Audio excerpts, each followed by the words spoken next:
A very good afternoon to all of you. Myself, Dr. Taru, Assistant Professor, Department of Commerce, DAV, PG College, BHU. Today, the last topic that is left for the BCom second semester students, that is the Florence theory of location. We have done with the Weber's theory of location, and the only topic that is left for the first year students, that is the Florence theory of location and its criticism. So today we are going to deal with the Florence theory, and tomorrow we are going to deal with the criticism of this Florence theory of location. Okay, so Sergeant Florence, what is a location? I have told in my previous lectures that when you are choosing an appropriate site just to locate your plant or business, जब आप अपने व्यवसाय को या अपने plant को locate करने के लिए कोई ऐसी जगह खोजते हैं जहां पे आपको सारी सुविधाएं मिल जाए, उसी लोकेशन को हम कहते हैं, उसी एप्रोप्रिएट साइट को हम कहते हैं location of the plant. That means the appropriate site where you are going to establish your business, where you can get the nearness and accessibility to raw material, where you can get the labor, where you can get the market, where you can get the transport and communication facility, where you can get the banking facilities. So where you are getting all these types of facilities, that is only the perfect place to locate our plant and business. तो ये सारी चीजें we have done. So two theories were there in this unit, the location of the plant. One was the Weber's theory that we have done in our previous lecture, and one theory that was left is a Sergeant Florence theory of location. Sergeant Florence, he was an English economist, and he published his book Investment, Location and Size of Plant in 1948. Okay, so what he thought, he also studied the scientific methods, he also studied the complex methods of location, and finally he propounded the theory that is known as the Sergeant Florence theory of location.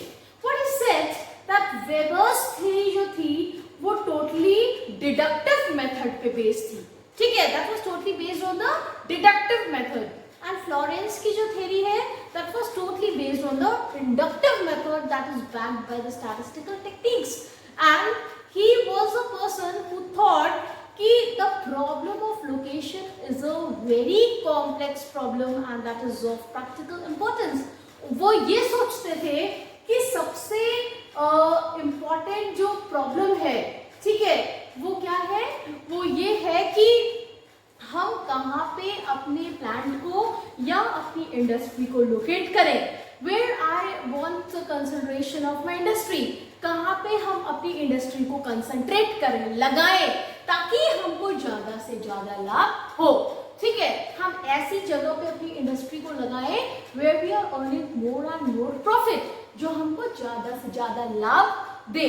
ठीक है, तो यही sergeant Florence ने he said that problem of location is a very complex problem, और इसी complex problem को, इसी challenging problem को दूर करने के लिए उन्होंने अपनी Florence theory of location दी. ठीक है, so his theory was known as the Sergeant Florence theory of location.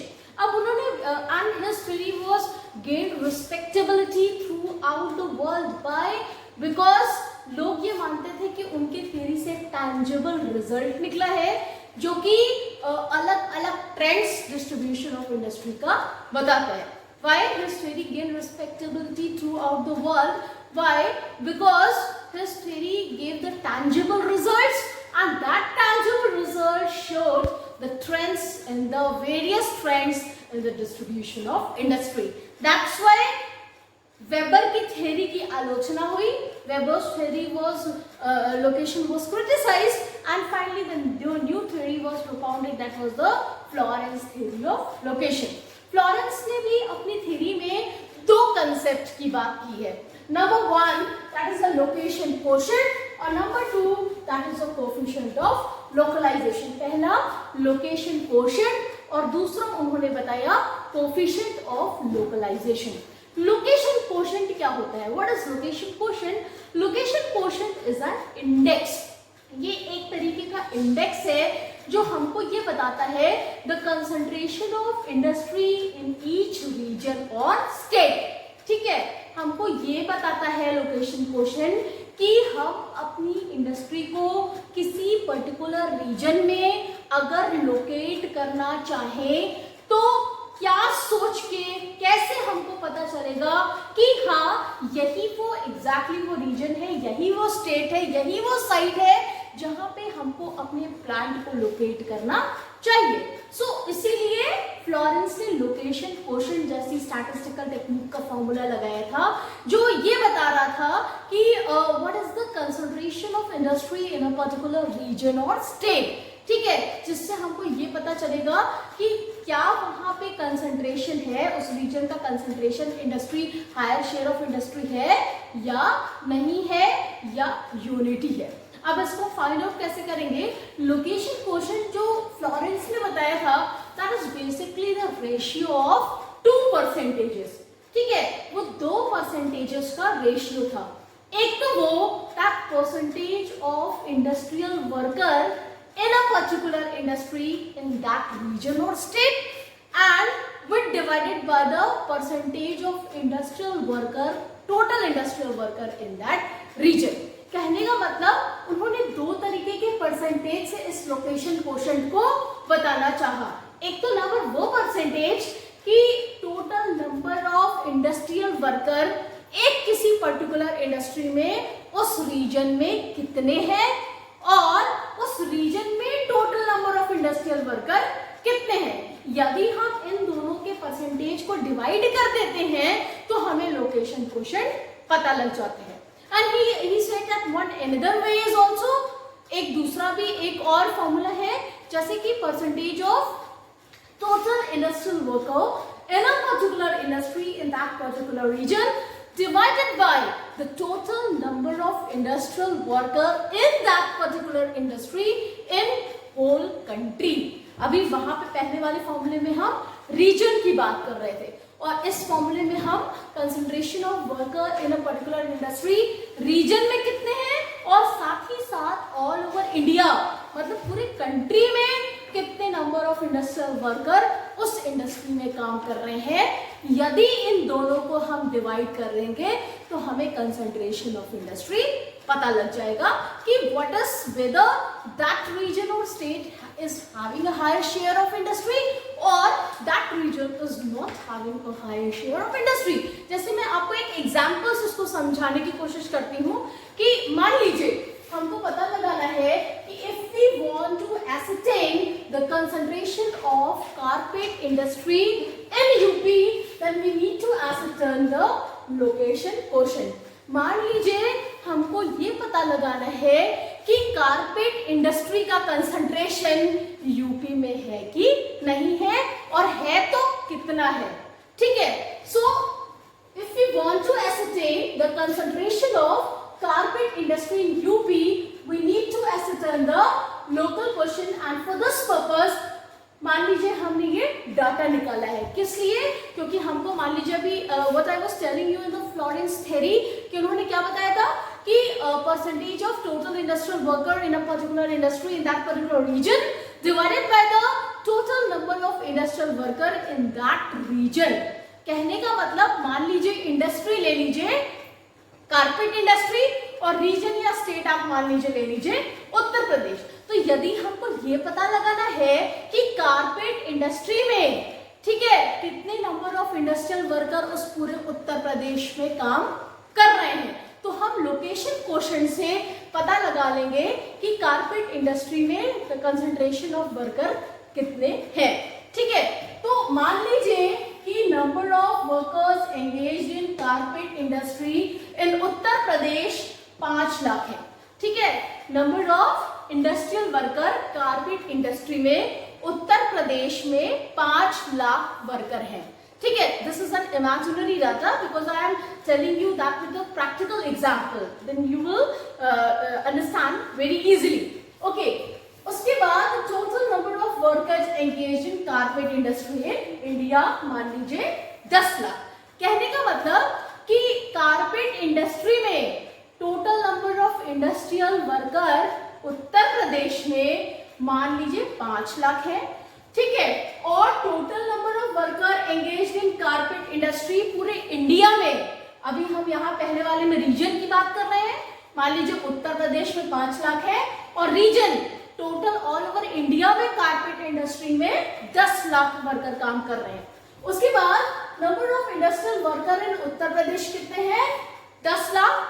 ठीक है, अभी हमने ऊपर में क्या कहा था, कारपेट इंडस्ट्री में उत्तर प्रदेश में 5 लाख है और total number of industrial worker Uttar Pradesh में 10 लाख है। ठीक है, और कारपेट इंडस्ट्री इंडिया में भी 10 लाख है और total number of industrial worker in Uttar Pradesh in India है 100 lakh.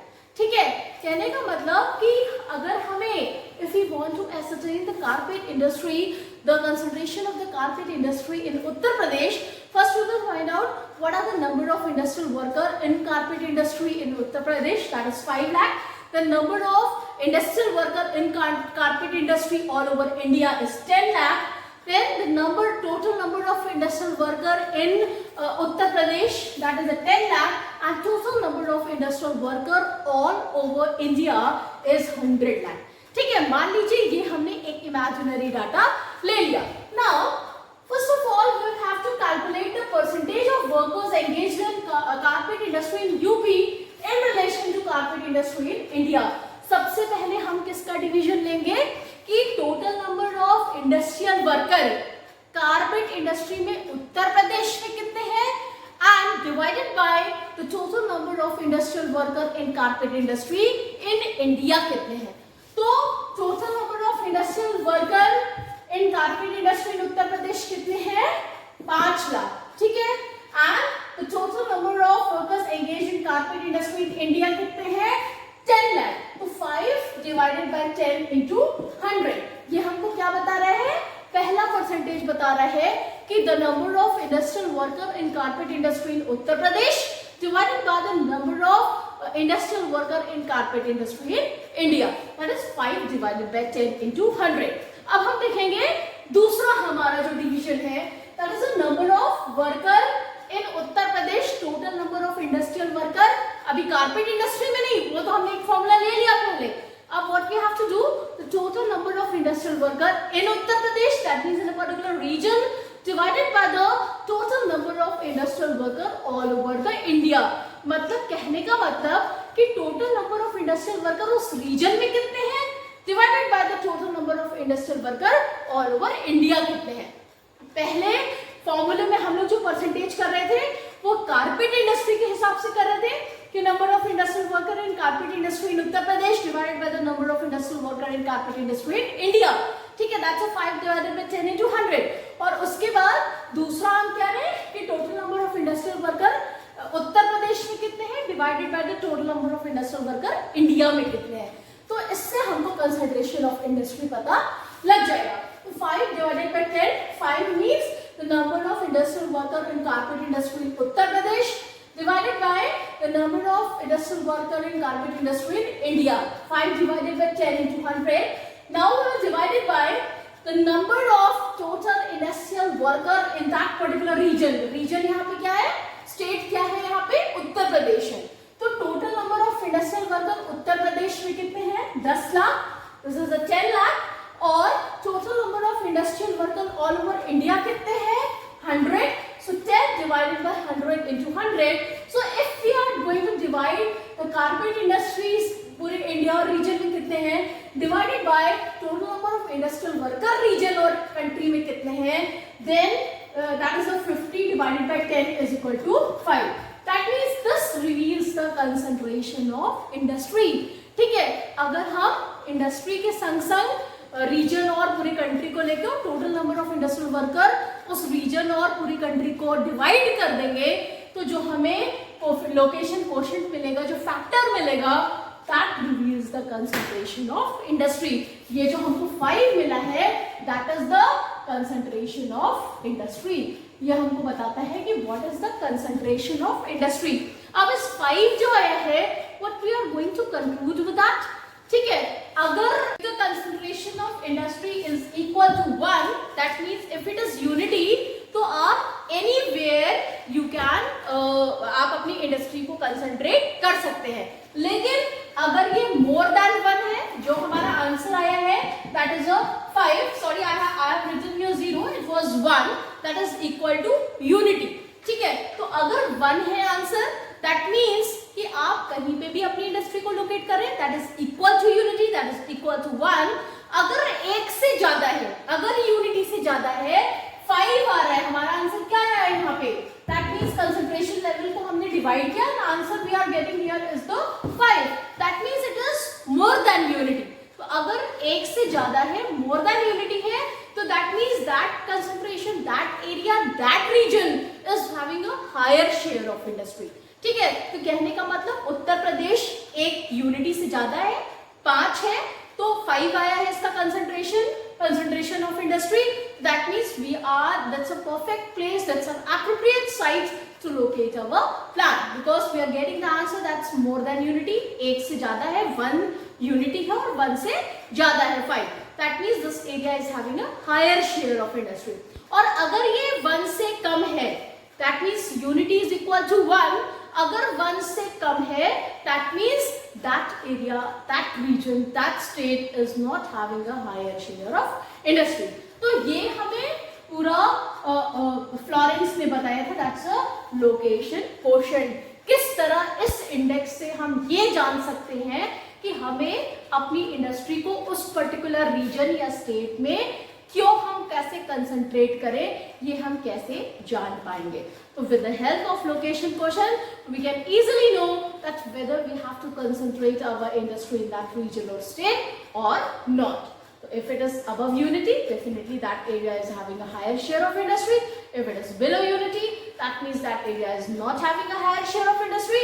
If it is equal to 1, if it is equal to unity, that means the industry is evenly distributed all over the country. At any appropriate site, we can locate our plant. Doesn't make a problem. ठीक है, this was the first concept that was given by the Flores. दूसरा concept उन्होंने जो दिया, that was a coefficient of localization. He said that the second concept was the coefficient of localization. पहला concept क्या था? Location quotient, जो एक index था जो हमें concentration of industry in a particular region और स्टेट बताता था. और जो दूसरा कोएफिशिएंट ऑफ लोकलाइजेशन है वो क्या बताता है? That's a tendency of concentration in each reason in a country. ठीक है, कि टेंडेंसी ऑफ कंसंट्रेशन क्या है, इसको भी हम दो फॉर्मूले से बता सकते हैं.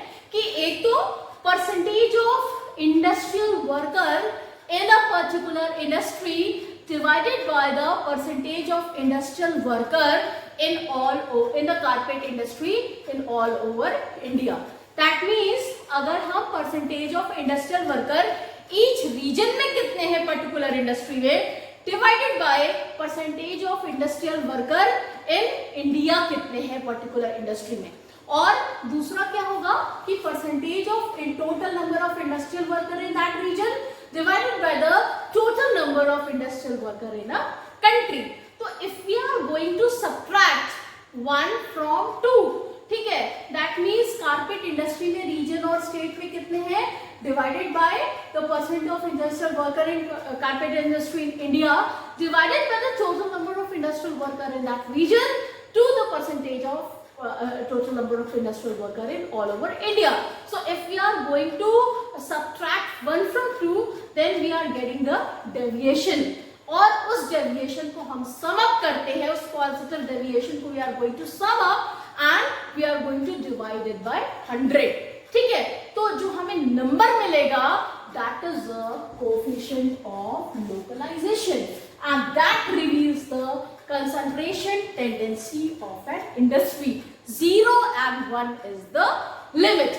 If the tendency of concentration, if the coefficient is 0, that means the tendency of concentration of industry is evenly distributed. कहीं पे भी हम अपनी इंडस्ट्री को लगा सकते हैं अगर आपका कोएफिशिएंट ऑफ लोकलाइजेशन 0 आ रहा है. ठीक है, लेकिन अगर आपका कोएफिशिएंट ऑफ लोकलाइजेशन 1 है, that means the tendency of concentration is high. That means हम वहां पर अपनी इंडस्ट्री को कंसंट्रेट कर सकते हैं क्योंकि that is coefficient of localization is 1, 0 से ज्यादा है. That means उस एरिया की, उस कंट्री की, उस स्टेट की टेंडेंसी ऑफ कंसंट्रेशन हाई है, that's a high coefficient industry. लेकिन अगर जीरो है that means that's a evenly distributed, any कहीं पे भी हम अपनी इंडस्ट्री को लोकेट कर देते हैं। और अगर तीसरा होता है that's a low coefficient industry, मतलब कि वहां पे टेंडेंसी ऑफ कंसंट्रेशन बहुत अच्छा नहीं है। तो अगर कोफिशिएंट 1 है that means that region, that state is having a high tendency of concentration. So with these two concepts Florence अपने थ्योरी ऑफ लोकेशन को उन्होंने समझाने की कोशिश की थी। Number 1 that's a location question and number 2 that's a coefficient of localization. Location question ने बताया था degree of concentration in each region और स्टेट, और coefficient of localization tells the concentration tendency of an industry in all over country. With this, we are going to conclude this lecture. Tomorrow in the next lecture, we are dealing with the criticism of Florence theory of location. क्यों इस Florence theory की आलोचना की गई? Thank you so much.